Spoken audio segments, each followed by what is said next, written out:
Want to thank our sponsor, Parati's Quality Meats, located in Cranford, New Jersey, serving customers all over New Jersey for the past 50 years. Welcome, everyone, to another edition of Coach's Talk, presented by the Shore Football Report. And I'm Coach Rob Davis. And today we have a Monmouth County head football coach, Keansburg's head football coach, John Bird. Thank you, Coach, for coming on the show. Thanks for having me, Coach. I'm real excited about having you. And let's get right into it because we have a lot to talk about with your program. Let me introduce you first, and then we'll take it from there.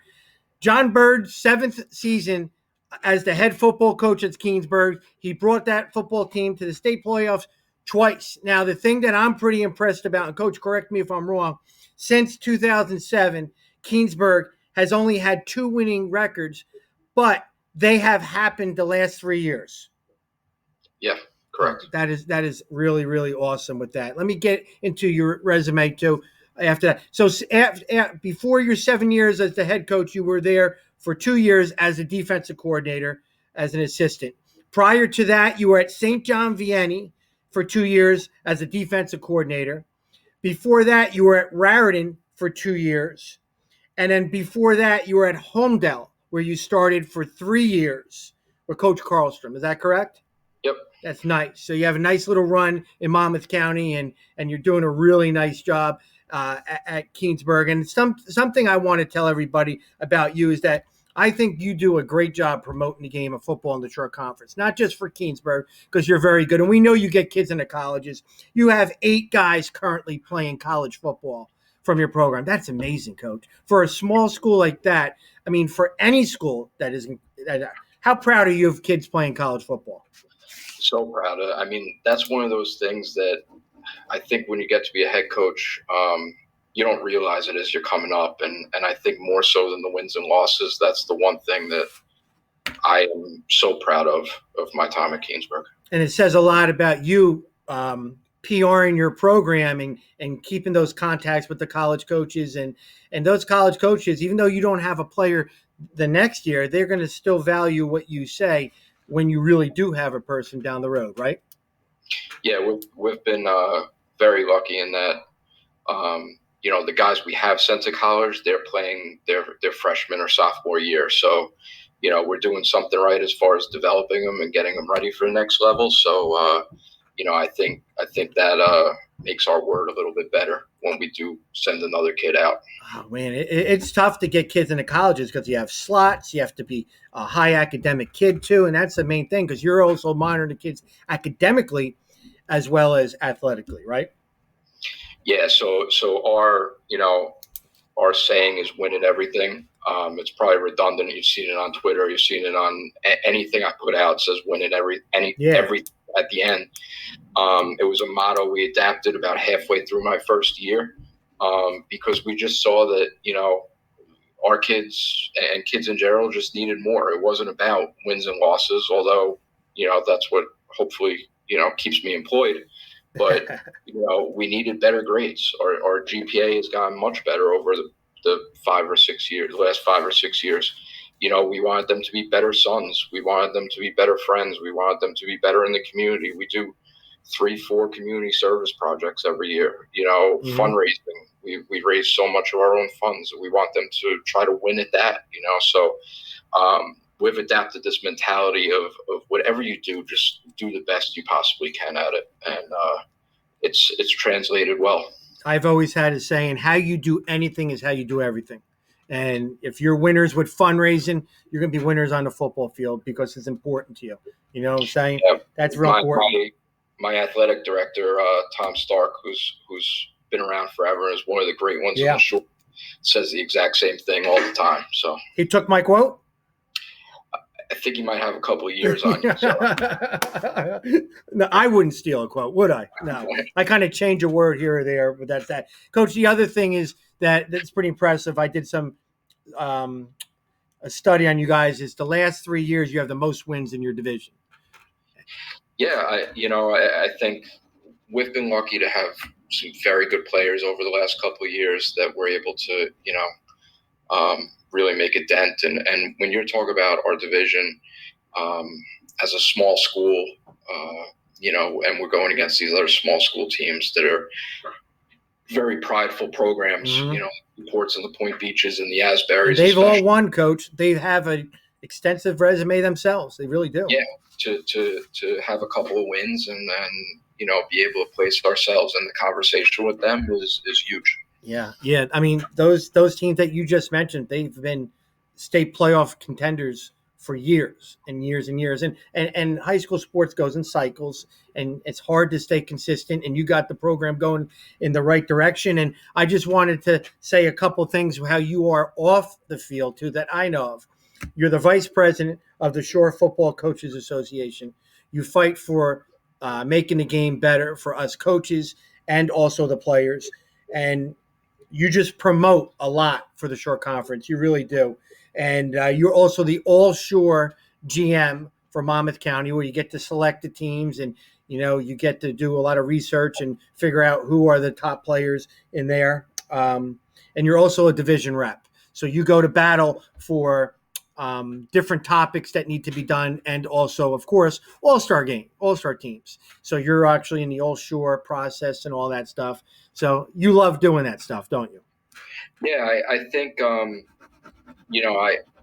get the dubious distinction of following up Coach Petruzzi on this, Mm-hmm. and he's a good friend of mine, and we played together. He coached me. I coached with him, and he's very much the same way in that, it's all service, right? It's all service to the community, to the kids, whatever it may be. And especially, coming from a small school, it's important that my kids get recognized, Keyport's kids get recognized just as much as, say, the Toms Rivers, the Jacksons, any of these big schools out there. Coach, So I've been in the meetings with you, and let me say this. You fight for any kid that deserves on it. It's not just your type of kid. You'll fight for your divisional kid and also a kid somewhere else. You're a stand-up guy, and your word is not magnified only to your end. So you do a great job. That's why you're always called back to do it. So that's a good thing for you guys. All right, next part that we're going to do, Coach, is my favorite part of the talk, and you talked about it too, is the process. I love to hear how you got to where you got. That nothing comes easy. You don't snap a finger and say, I'm a head football coach. You got to go through the process. You got to get a reputation, and people got to see out there. And then I love when people get to be in a position there. That tells me that you won the job. You won the interview. You captivate that audience. Tell us the process on how you became the head football coach at Keansburg and all the steps. Basically, tell me your resume from when you played football to where you are now. So I played football at Raritan High School. Didn't play Pop Warner. I was a bigger kid. So I started out when I was a freshman.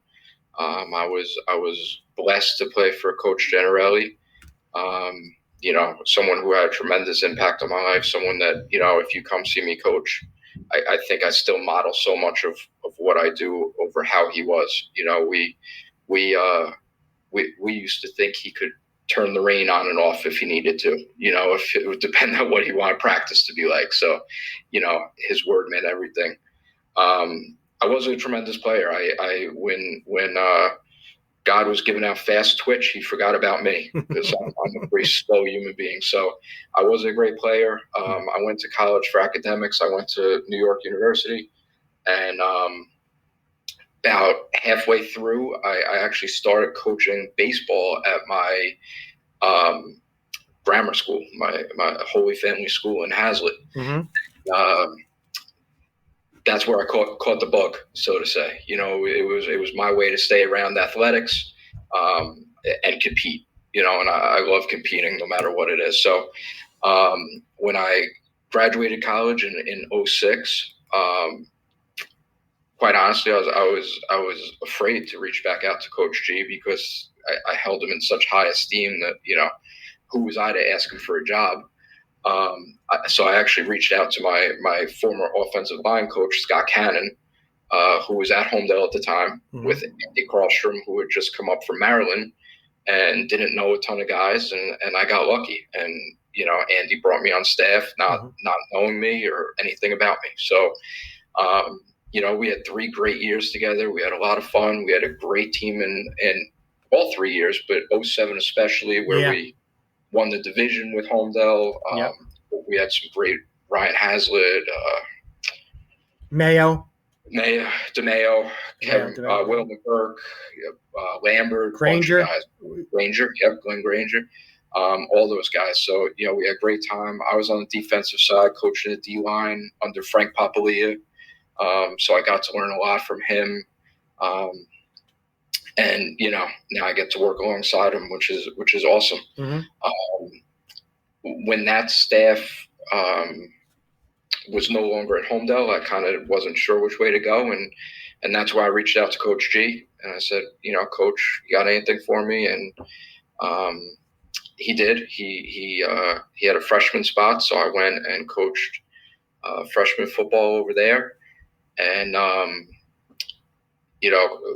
one thing I took from Coach G was he wanted those freshmen back. His thing was always retention, get them from freshman year to sophomore year. And I think, those 2 years we had a 90% retention rate or something like that. So, we worked to make football fun for kids and stuff like that. So it was pretty cool. I was there for Coach G's last year there and Coach Petruzzi's first. So, I got to see Coach up close and so you got to transition. Yeah. So I got to, see Coach G as another coach, and then I got to see Coach Petruzzi, who, like I said, he was a senior when I was a sophomore.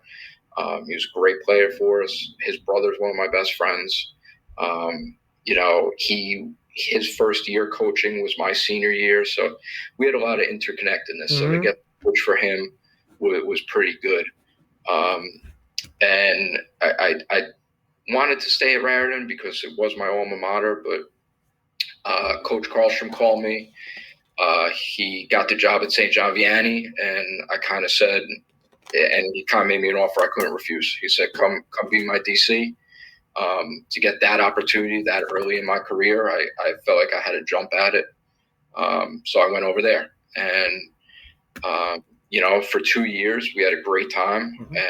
And I like to think that those teams are kind of under-recognized a little bit. I guess that's what, 12 and 13 or something like 11, 12. Right before Coach Chick got there. But we had Anthony Brown. We had,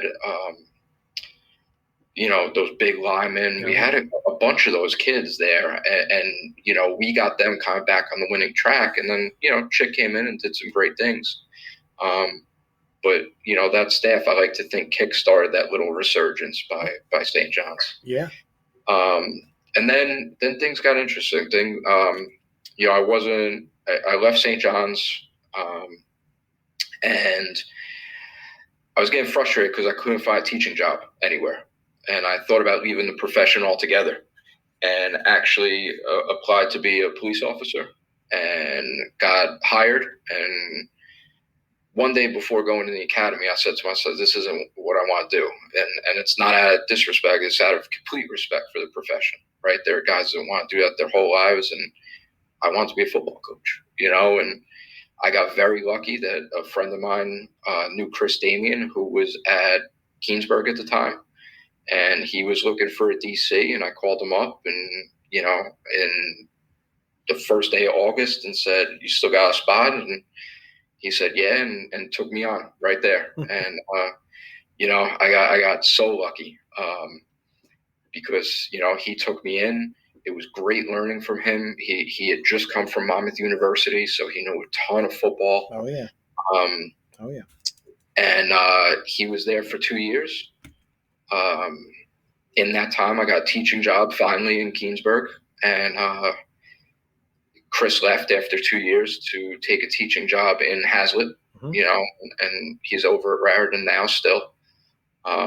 And I just got promoted from within. I started working with the kids right away when he left before I was named. And, Mr. Stark, like I said, apparently saw something in me and let me assume the position. So It was an interesting journey, and it's been a great 7 years. You got a great resume and everything you do, and all these young coaches out there. Every time you're doing something, you're going to cash in one day. You're going to cash in and say, "Wow!" Because the guys that you're working with right now are going to be connected with somebody else too in administration or something like that. I mean, I loved working when I was at Lacey.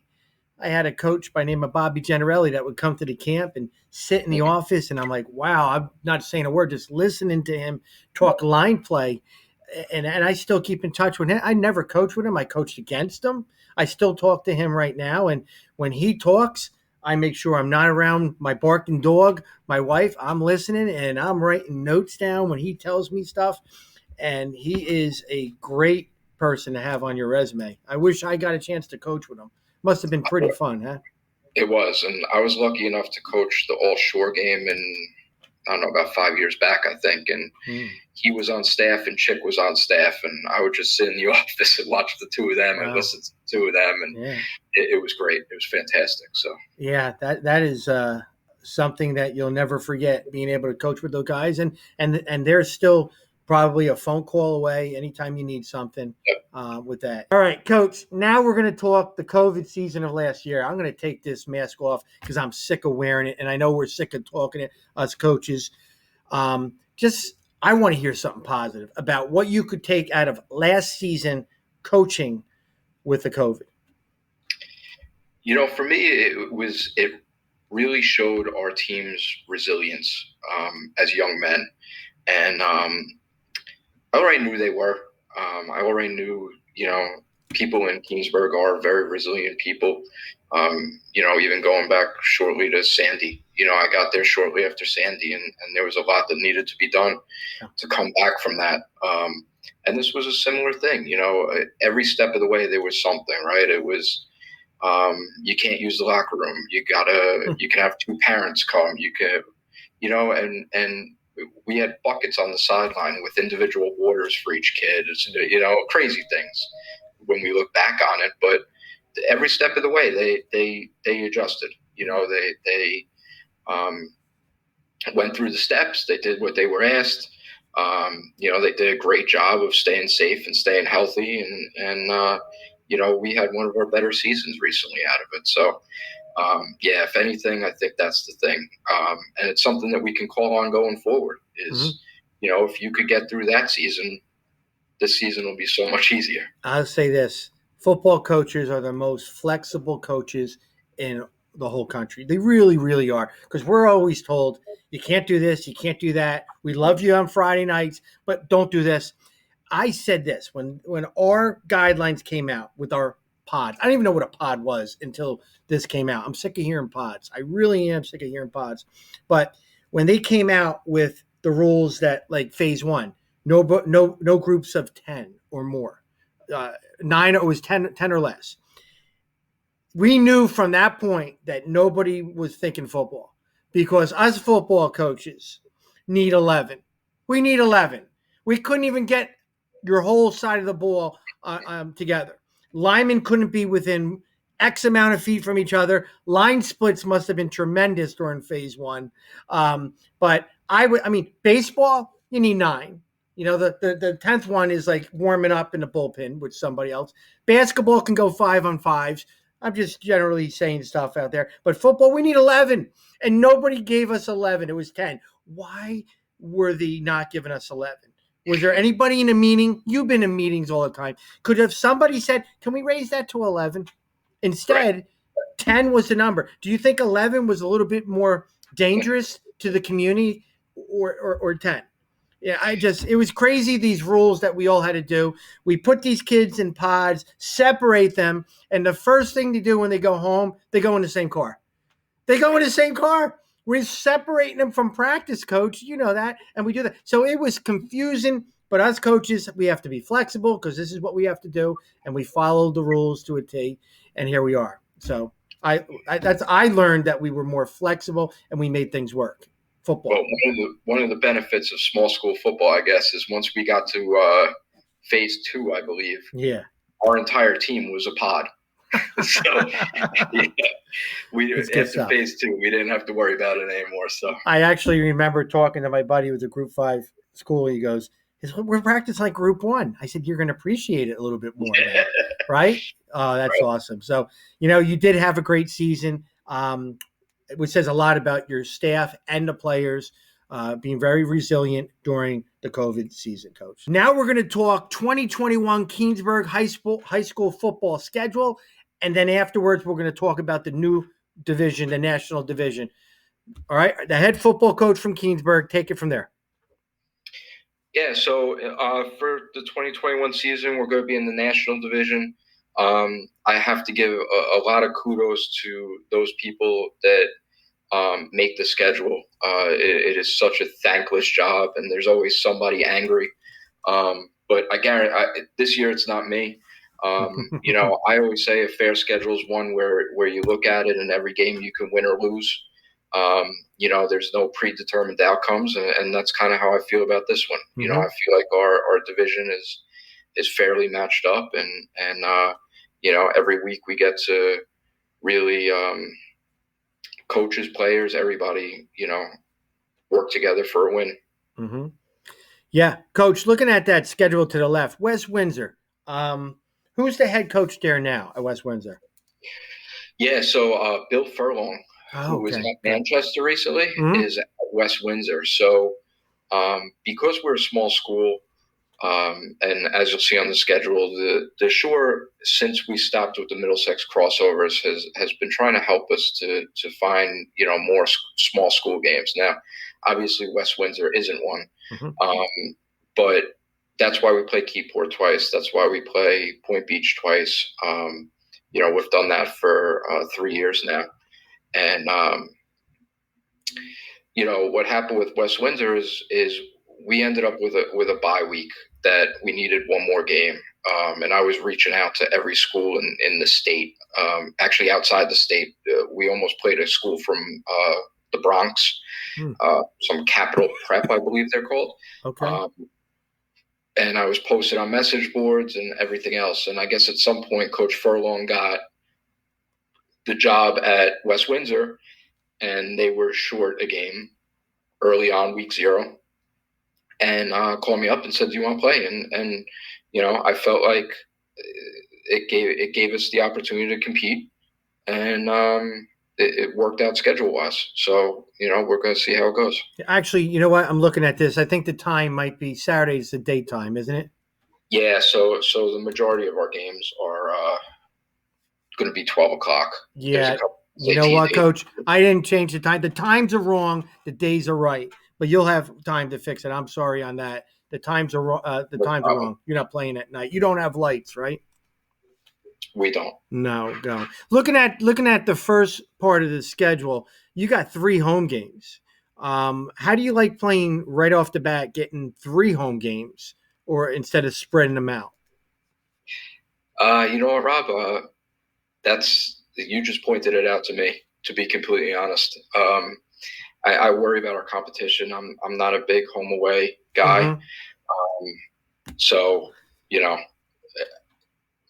that's how it landed. So we'll take it. Yeah, and then the next year they flip it and all that stuff. Good. Yeah, Coach, looking to the right now, the newly formed national division.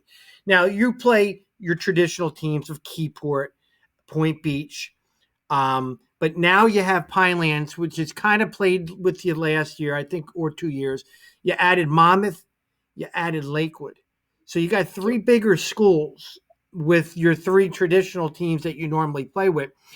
It's a very interesting competition because at any time, those 3 teams can really, really surprise people because of their numbers. Would you say this is a pretty competitive field? Yeah, 100%. It's because, like you said, you never know how a team is going to come out in any given season. Just to go through the schedule, West Windsor, we don't know a ton about. They didn't play last year. So we're going to have to check them out in the off season. Keyport, that's our rival. Coach Glesman has done a great job since taking over there. He's a good friend, and we enjoy competing against each other. And he looked good. He looked good at the Barnegat 7-on-7. I heard. They did. So did Monmouth. Yeah. So, we play for the Bayshore Bell. It's something we brought back about 3 years ago. It's this old bell from probably the 1970s that they used to play from then, and it's tremendous. It's just such a great rivalry.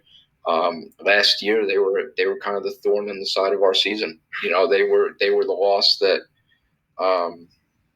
we're very unhappy about. So, I think this year they'll come to compete again, and so will we, and anything could happen.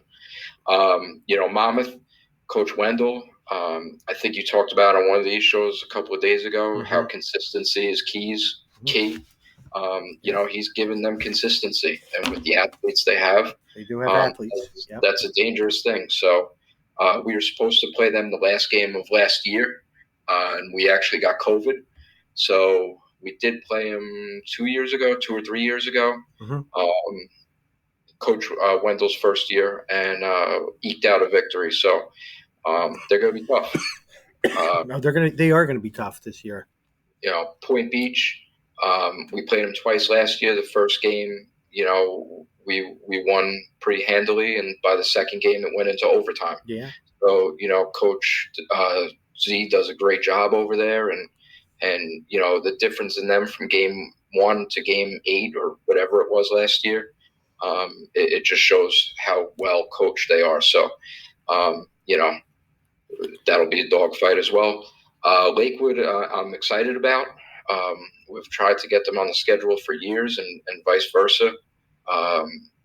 LJ and I, we always meet up down in AC, and we'll talk ball at the clinics and stuff like that. And I think the world of what he does down there. So, he that'll be a great game.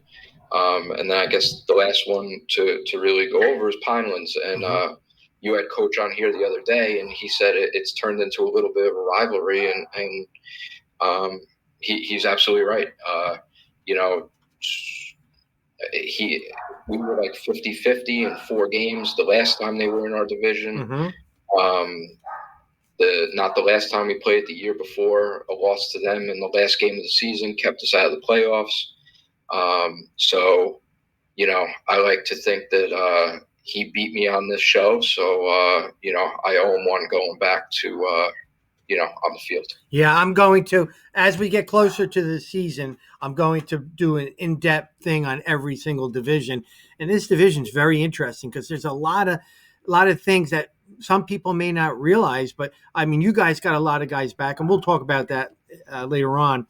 But those other teams are kind of wild cards. You got Lakewood, Monmouth, and Pinelands, who normally aren't in this division, and they can be, tougher foes for you in the future. So, Coach, I'm looking forward to covering you guys and watching you guys play your 2021 season. Okay, Coach, here's what I want now. I want you to talk about your 2021 coaching staff at Keansburg High School. Go ahead. Yeah, so I owe so much to my coaching staff. They'll laugh, but they call me the dark cloud sometimes. I think I'm a happy guy, but they're the ones that keep me upbeat sometimes when I'm playing over every scenario. So my offensive coordinator, assistant head coach, do everything guy. Number 2 is Coach Jimmy Reed. Formerly of St. John Vianney. He's been with me for 6 years now here. He's revamped the offense completely. He does a tremendous job. He's going to be an amazing head coach someday when he gets his turn. Coach Uriel Morfin is the one coach I've had on staff for my entire 7 years. So he's our glue guy as far as the staff goes. Also just recently made our head baseball coach, which is great because as a small school, you want so much overlap. I should say Coach Reed's our head wrestling coach as well. Then I have Coach Varinelli, who I'm pretty sure everybody in the Shore Conference knows. He's been everywhere. He's been around RBC, RBR, a bunch of other places, and very well known, very good coach. Then we have Coach Voyanides, who's our D-back and wide receiver coach. He coached he played for us when Coach Damien was the head coach. So he's one of those players that comes back on staff a couple of years later, and how awesome is that? And then for the first time this year, we're going to have Coach Dan White, who he's a Keansburg guy. He's worked in the district for 20-something years. He spent his last 16 years at Spotswood with Coach Camerano out there, just because that's where, he got hooked up. But with Coach Camerano retiring, he was free, so we grabbed him. He's going to coach our D-line for us. And then I just got to mention 3 guys real quick. Richie Squio, who was an all-shore player for us. He's still up at William Patterson playing, but last year with COVID and the season getting moved, he was able to coach with us and did a tremendous job on the O-line. And he's going to, be around when he can, when he's not playing himself. Coach Jimmy Papson, who was at Manalapan, and he was with us at St. John's. He coached with us last year. He stepped away for personal reasons this year, but, I think he'll help us out. And then lastly is Coach Spagnola, Raf Spagnola, who played for me at St. John's. He's coached with us the last 4 or 5 years and decided to take the big step. He's going to go to Morrisville State up in New York to coach football up there. So he's technically their football coach, but, I always like to think that, he still has a little Titan in him. So we'll get a little bit out of him. So that's great. That's a very good staff. And, I've coached for many years, and it's always important to have different personalities on your staff. You can't be all the same. Me, I'm the wacko and this and that, but you got to have a good guy, a bad guy, a serious guy, a player's coach guy. A couple of those guys are really important because it just kind of makes everything go right. Would you say that? Absolutely, and it's great that they're not only my coaches, they're some of my best friends. So when we're game planning, when we're doing whatever it may be, when you get into that drudgery of the season, it's better because at the same time that you're coaching and working and pushing, you're hanging out with your friends too. So well, that's good, and you guys got the reputation to be a very cohesive staff. That's what I keep hearing when people are talking about your division, and that's credit to you and your staff. You make it work. You're making it work, and the kids are definitely benefiting, like you said earlier, on how you're being successful, and you're going to have a good season this year. Good job, Coach. All right, Coach, now we want to talk 2021 Keansburg High School football team. But before you talk about your outstanding players, tell us a little bit about what you guys run offensively and defensively, and then let everybody know about your key returners that you're real excited about. Yeah, so offensively, we're a spread offense. We run multiple personnels, but stay true to the spread the entire time with our pass concepts and our run concepts. We've completely bought into that system. Our kids love it. They know it. We've had consistency in it. So we're going to stay with that. Defensively, we're going to be 3 down front. We're still looking at personnel and seeing what personnel fits what scheme exactly. But we've traditionally been 3 down, and we're planning on staying with that. Player-wise, we return the 2-time Division Player of the Year, Mikhail Braithwaite, who's our quarterback. He was all-shore 3rd team as a sophomore, all-shore 2nd team as a junior. He's just a great football player. How big is he, Coach? He's about 5'10", 175. Yeah. Now, I didn't get a chance to see him play as much unless I watched another team with the – he's dynamic. He really is. He is. He's the true definition of a dual threat, He really is. In the last few division meetings, he was the unanimous pick. It wasn't even a discussion as far as would he be player of the year. So we're excited to get one more with him. Yep. Past him, we have John Beatty on the offensive line. He's kind of the brains of the operation. Smartest kid on the team easily and hard worker. And then a returning wide receiver is Kaiser Robinson. He started slot for us last year as well as D-back. Now he could take a bubble screen and go the distance, as you see on his highlight video earlier in this segment. Yeah. Easily. Shifty, super shifty. Mm-hmm. We had a 7-on-7 this past weekend, and some of the moves he did would have, I'd hurt myself if I even tried to. I was going to say, did you teach him those moves? No, not at all, Coach. Not at all. We have a couple of new guys on the line: Kyle Scott, Anthony Mascolino, Mike Mentor, and then one spot we're still trying to figure out. But they're big. We have big guys that love the weight room. It's probably the biggest line I've had, the most dedicated as far as the off season. So I'm excited to see what they're going to do out there. That's good to hear. Yeah, at receiver we have a kid, Mike Alonzo, who's a very good basketball player for us that we got to come out. And then we have a set of twins that, will hopefully be the Lagunas someday. But, right now the Bow twins, JP and Shane, will help us out as well. And then the last one I have to mention is Yosef Abdu. He's a guy that just came out last year, struggled mightily playing the game of football. He would tell you the same. He worked his butt off all off season and has kind of become our number one receiver. So that's kind of the offense. Defensively, a couple of guys return, same thing. We have Keyshawn Coppinger Ward on the D line. We have Ian Mendez and Ryan Comey at linebacker.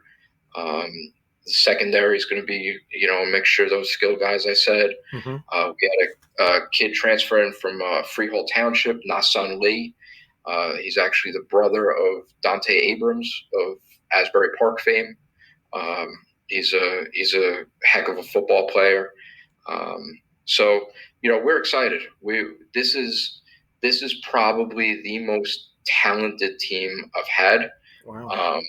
But they are very raw and inexperienced, and not in a bad way, but whether they're young, whether they're new to the school, whether they're new to football, Mm-hmm. whatever it may be. So, if they dedicate themselves over the next 6 weeks, 8 weeks to learning how to play the game, Mm-hmm.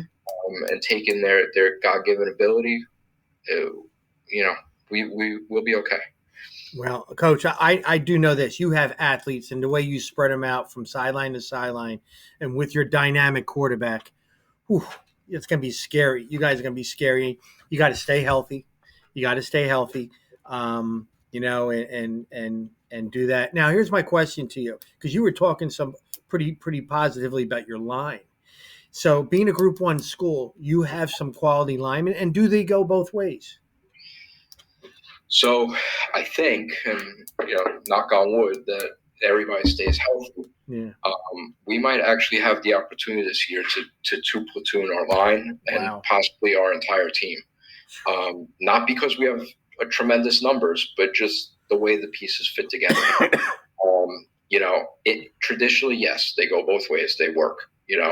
But this year we may have the opportunity to have 5 O linemen and 3 defensive linemen that are completely different human beings, which would be great for us. Great for practice, great for morale in the locker room.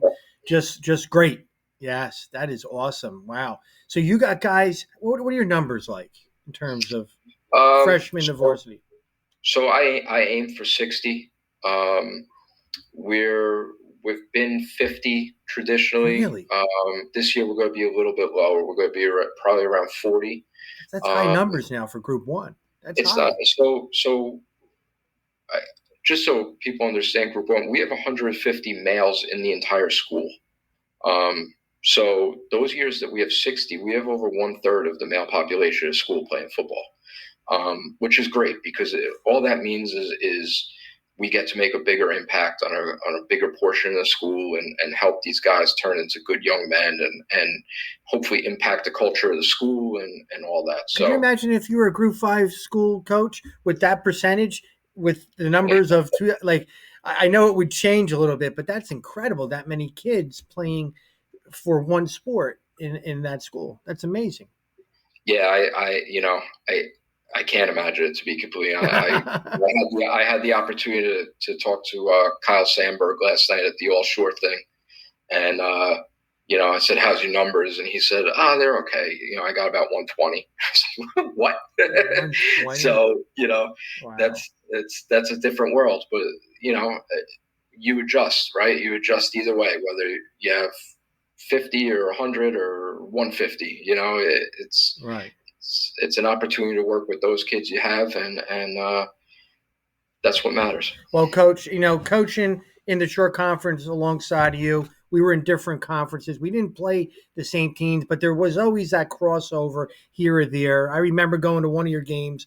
We had to play Keyport, and you were playing at your place, and that's a big rivalry, you two Yep. playing. I didn't realize that until I went in the stand sitting there, and I actually was cheering because I had to, because the parents next to me were forcing me to cheer, right? I don't even know who I was cheering for, but I felt a lot of pressure doing it. But so impressed with the talent that you had and the organization that you guys look on the sidelines, and I was very, very impressed with the facilities, the way it was structured near the school. I appreciate going to other programs that I'm not normally going to visit all the time, but I can envision you saying that you're going to be better in terms of more talent, and you had some talent a couple years ago too.